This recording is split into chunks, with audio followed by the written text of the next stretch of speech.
함께 나눌 하나님의 말씀은 잠언 12장 11절입니다. 자기의 토지를 경작하는 자는 먹을 것이 많거니와 방탕한 것을 따르는 자는 지혜가 없느니라. 아멘. 잠언풀이 12번째 시간입니다. 오늘은 꿈에 대해서 말씀드리고자 합니다. 여기서 말하는 꿈은 잠잘 때 꾸는 그런 꿈이 아니라 일종의 미래에 내가 성취하고자 하는 그런 이상적 목표를 의미합니다. 여러분 다 꿈을 꾼 적이 있죠. 사람이라면 다 어린 시절이든 아니면 조금 더 나이가 들어서건 꿈을 꿉니다. 사람마다 너무 정말 생생하고 또 이루었으면 얼마나 좋을까 하는 그런 감동을 갖고서 그렇게 이제 꼭 이루고 싶었던 다 꿈을 갖고 있고, 그리고 심지어 하나님이 내게 주신 꿈이다 라고 생각했던 것들이 다 있을 수 있습니다. 다만 여러분들 중에 누군가는 바로 그 꿈을 포기해버렸을지도 모른다는 것이죠. 나이를 먹고 시간이 지나면서 어린 시절이나 혹은 젊었을 때 꾸었던 꿈이 너무 비현실적이라거나 아니면은 불가능하다 이렇게 해서 이제 포기해버렸을 수도 있습니다. 때때로는 그것이 실제로 제대로 된 깨달음으로부터 오는 그런 꿈의 포기 이런 것일 수도 있지만, 예를 들면 내가 어린 시절에 무슨 하늘을 나는 슈퍼맨이 되겠다 이런 것은 이제 나이가 들면 당연히 사라지는 것인데, 그게 아니라 정말로 현실에서 내가 이룰 수 있겠다라고 마음먹었던 꿈임에도 불구하고, 그럼에도 불구하고 너무 많은 그 어려움들 때문에 실망하고 좌절해서, 그래서 열정이나 비전을 잃어버린 그런 경우가 또 많이 있을 겁니다. 그러니까 어떤 경우이든 간에 만약에 후자라면 오늘 설교를 통해서 여러분들이 다시 꿈을 꾸도록 격려하고 싶습니다. 오늘 설교를 통해서 정말 여러분의 어떤 그 인생 가운데서 하나님께서 여러분을 향한 그러한 뜻을 여러분들이 발견하고, 그리고 또한 그 목적에 따라서 이루어질 수 있는 꿈, 그러니까 어떤 이기적인 야망이나 아니면은 그저 세속적인 성공이 아니라 하나님의 영광과 하나님의 나라에 대해서 다시 꿈을 꿀 수 있는 그러한 시간이 될 수 있기를 바랍니다. 이 잠언 12장에는요 우리가 바로 그러한 꿈을 꿀 수 있도록 하는데 몇 가지 지혜로운 말씀들과 원리들을 가르쳐 주고 있습니다. 이것들을 함께 살펴보고 우리 삶에 어떻게 그것들을 적용할 수 있는지 생각해 보는 시간을 가지면 좋겠습니다. 우선 첫째로 우리가 바로 그러한 하나님 나라의 꿈을, 그리고 하나님이 내게 주신 꿈을 이루기 위해서는요 훈계와 지식을 사랑해야 됩니다. 이거 잠언에서 반복하는 건데요 또 나오는 거죠. 왜냐하면 그만큼 중요하니까 그런 거예요. 잠언 12장 1절에 보니까 훈계를 좋아하는 자는 지식을 좋아하거니와 징계를 싫어하는 자는 짐승 같다 이렇게 이야기를 하고 있어요. 그러니까 꿈을 이루고자 하는 사람은 우리가 때때로는 듣기 싫을 수 있지만 그럼에도 불구하고 뼈 아픈 조언을 받아들이고, 그리고 꿈을 이루기 위해서 열심히 공부해야 됩니다. 여러분 사람들은요 다 실패를 합니다. 이 세상에 실패하지 않는 사람은 아무도 없습니다. 그리고 여러분 실패를 적게 하는 것도 아니에요. 많은 사람이, 아니 모든 사람이 실패를 하고 실패를 많이 합니다. 여러분 그게 사람이에요. 실패를 하는 거, 심지어 실패를 많이 하는 게 문제가 아니에요. 다만 실패 속에서 아무것도 배우려고 하지 않는 게 문제인 거죠. 그러니까 똑같은 실패를 반복한다 할지라도 배워나가면은 그 똑같은 실패라도 그게 또 다르거든요. 여러분 실패 속에서 우리가 좌절하는 게 아니라 무언가를 반드시 배워야 합니다. 우리가 실패를 좀 겪다 보면요 사람들이 오해를 하고 성공한 사람들을 보면서 저 사람들은 실패를 별로 안 했지 라고 생각하거나, 아니면 저 사람들은 마음이 꺾이지 않았겠지 이런 식으로 생각할 수가 있어요. 여러분 성공한 사람을 그렇게 바라보면서 질투하고, 그리고 내 실패에 또 괜히 분노하고 좌절하고, 이런 것은 이 좋은 자세도 아니고 잠언이 가르쳐주는 바도 아닙니다.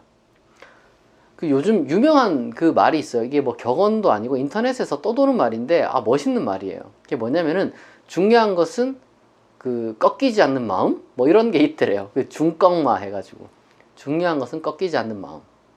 근데 요걸 또 누가 그 개그맨이 말을 바꿔서 하더라고요. 그게 뭐냐? 중요한 것은 꺾여도 그냥 하는 마음이래요. 꺾여도 그냥 하는 마음. 참 저는 이 두 가지 다 우리 인생에 있어서 이 잠언과 일맥상통하는 게 아닌가. 실패는 여러분 당연한 겁니다. 실패할 수 있어요. 실패 많이 할 수 있어요. 그러나 끝까지 하는 사람이 하나님께서 주신 꿈을 이룰 수 있는 겁니다. 그리고 두 번째로 여러분 이거 너무 당연하지만 현실적으로 성실해야 돼요. 현실적으로. 이게 무슨 말이냐? 우리가 꿈을 위해서 현실 가운데서 현실적인 꿈을 위해서 성실해야 된다는 거예요. 오늘 우리가 읽은 본문이 잠언 12장 11절인데 제가 개역 개정으로 읽었습니다. 이걸 공동 번역이라는 다른 버전으로 제가 읽어볼게요. 밭 가는 사람은 배불리 먹지만 지각 없는 사람은 헛된 꿈만 쫓는다. 이렇게 되어 있어요. 여러분, 꿈은요 망상이 아닙니다. 꿈은 목표예요. 목표. 하나님 나라에 대한 소망이 우리에게 있죠. 그리고 동시에 현실에서 우리가 이루어 가야 할, 그리고 이룰 수 있는 꿈이 있습니다. 이 두 가지가 연결되어 있는데 구별되어야 되는 거예요. 종종 이 두 개가 구별되지 않고 혼동되다 보니까 불필요한 낙심에 빠지거나 아니면 현실 도피적인 그러한 망상에 빠지곤 해요. 왜냐하면 우리가 가끔씩 살아가다 보면 이 현실 세계 속에서 실제로 있는 사람들 중에 마치 정말 인간 욕망을 정말 극대화한 뭐 그런 삶을 사는 사람들이 우리 눈에 보이긴 하거든요. 뭐 그런 사람들이 있으니까. 하지만 우리는요, 기독교인은요, 그런 욕망을 극대화한 삶을 바라는 게 아니에요. 우리 기독교인은 어떤 그런 쾌락을 추구하는 게 아니라 행복과 덕이 조화된 하나님 나라를 소망해야 합니다. 욕망을 극대화를 실현하는 사람들 중에 많은 사람들이 무절제하고 방탕한 것을 사실은 갈망하고 있다는 그런 이면의 욕심이 있거든요. 그럼 그건 좋은 게 아니에요. 그건 제대로 된 행복이 아닙니다. 하나님 나라의 기준에 따르는 그러한 올바른 행복, 올바른 덕이 없는 쾌락은요, 그건 참된 기쁨이 아니라 그저 중독됨 내지는 심지어 사육됨과 전혀 다를 바가 없는 거예요. 바울은 하나님 나라를 어떻게 정의를 하느냐? 하나님 나라는 먹고 마시는 데 있는 것이 아니라 정의와 평화와 희락에 있다. 이렇게 이야기를 합니다. 그러니까 이 정의와 평화가 수반되는 기쁨, 그러한 하나님 나라를 우리는 소망하고 그리고 기대해야 하는 겁니다. 바로 그러한 하나님 나라를 우리가 꿈을 꾸는 거죠. 하나님께서 바로 그러한 하나님 나라를 이루실 겁니다. 그러나 동시에 우리는 현실 속에서 하나님으로부터 우리에게 주어진 꿈이 있습니다. 하나님께서 우리에게 주신 소명이자 사명이라고 말할 수도 있는 것이죠. 바로 그 소명이자 사명으로서 우리가 현실 속에서 꾸어야 하는 꿈은요, 망상이 아니에요.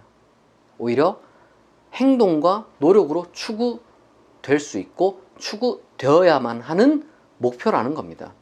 따라서 가정이든 직장이든 아니면은 내가 맡은 바 사역이든 아니면 내가 가진 재능이든 바로 그렇게 하나님께서 주시고 맡기신 것에 부지런하고 책임감을 가져야 되는 겁니다.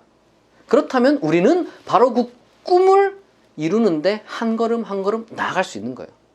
우리가 절대 이룰 수 없는 것, 그러나 반드시 우리가 바라야 하는 것이 하나님 나라로서 있는 것이고, 동시에 그와 연결선상으로 우리가 현실 속에서 좇아야 할 꿈이라는 게 있는 겁니다. 이 두 가지가 우리 가운데 구별돼야 되고, 바로 그 꿈을 위해서 우리는 정말 매일매일 성실하게 현실적으로 노력을 해야 되는 거예요. 그러면 우리는 그 꿈에 한 걸음 더 다가갈 수 있고 실제로 성취할 수 있는 겁니다. 그리고 셋째로 여러분 주변을 소중하게 여겨야 돼요.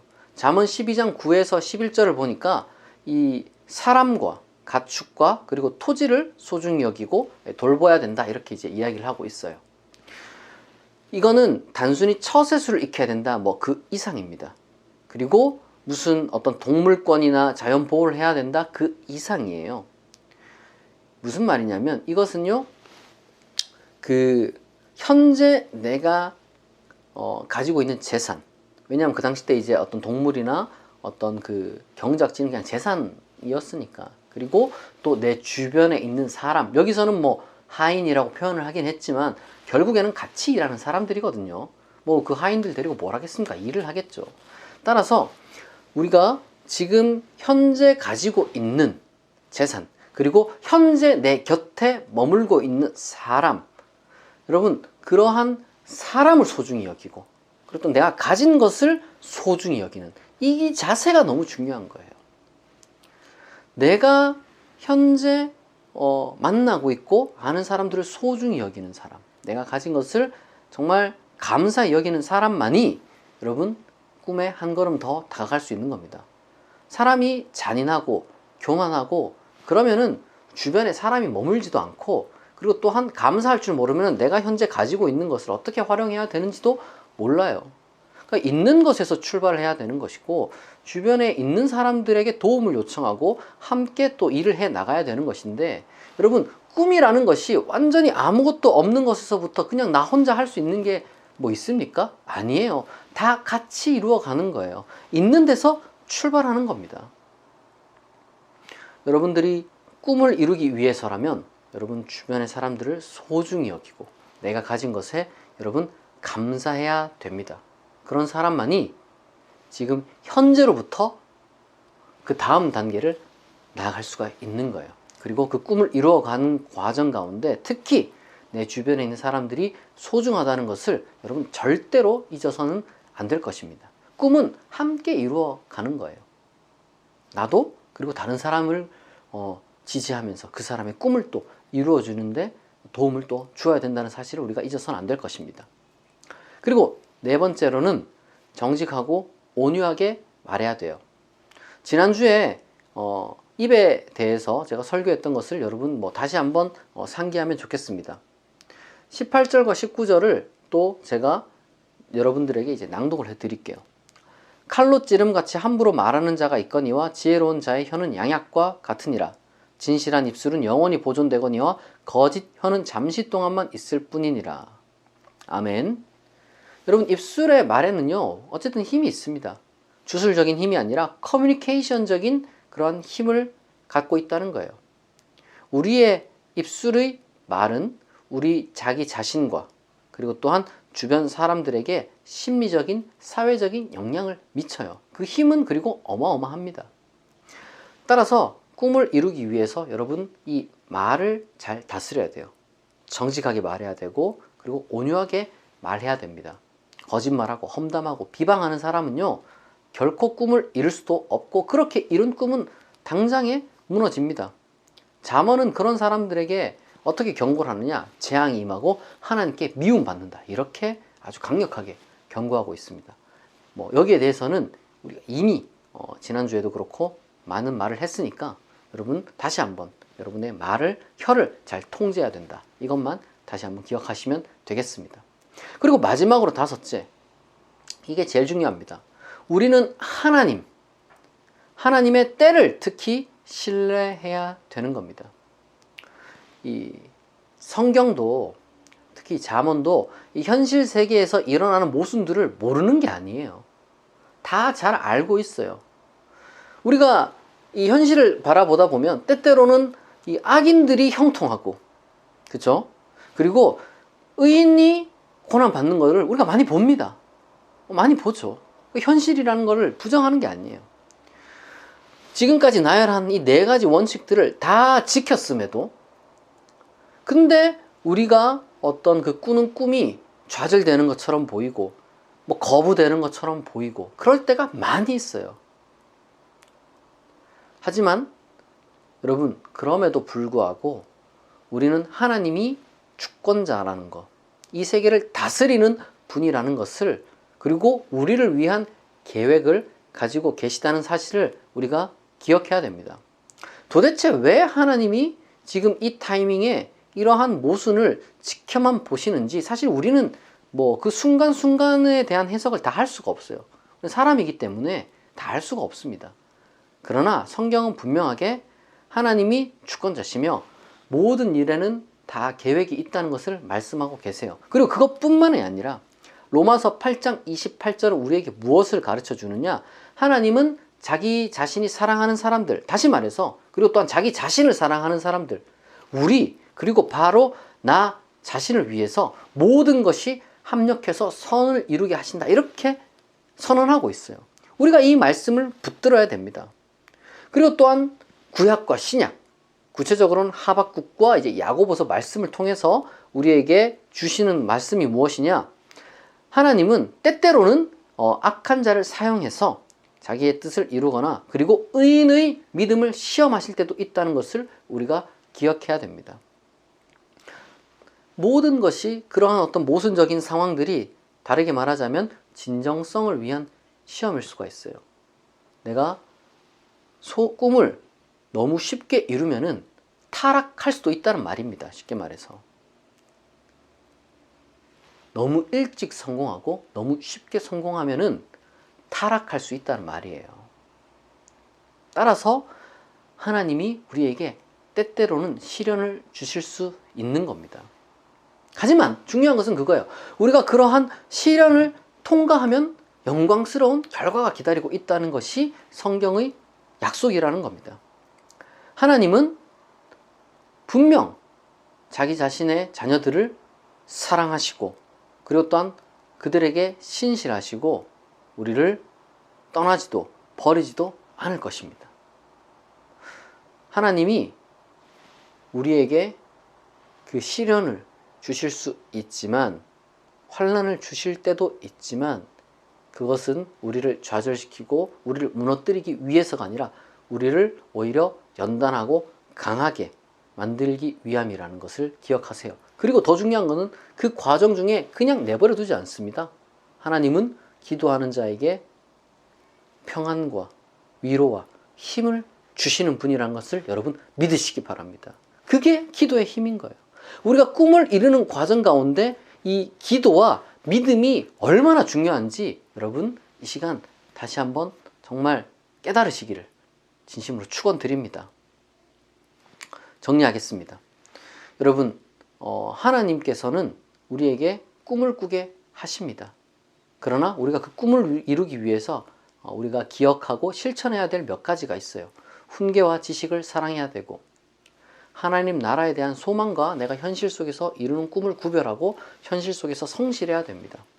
그리고 또한 주변을 소중하게 여겨야 됩니다. 내 주변에 있는 사람들, 내게 지금 주어진 것들 여러분들 감사한 마음으로 정말 소중하게 잘 대하셔야 합니다. 그리고 여러분 정직하고 온유한 말을 단순히 이게 말만 이야기를 하는 게 아니겠죠. 내 어떤 그 품성과 덕, 그 다음에 그것을 표현으로써 이제 말을 이야기를 하는 건데 여러분 그것들을 잘 기억하시고 무엇보다 다시 한번 강조하건대 하나님의 때가 다 있습니다.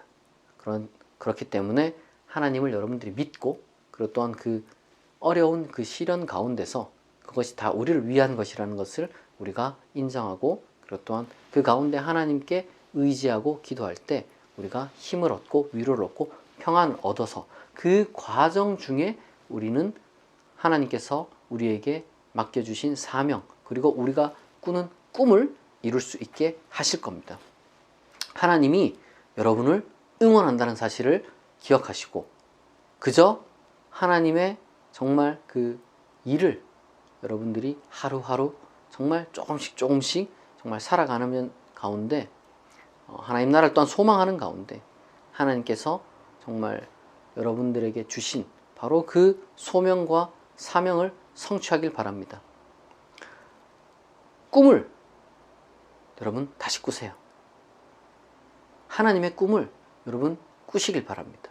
그리고 바로 그 꿈을 이루는 하나님의 사람이 되기를 진심으로 축복합니다.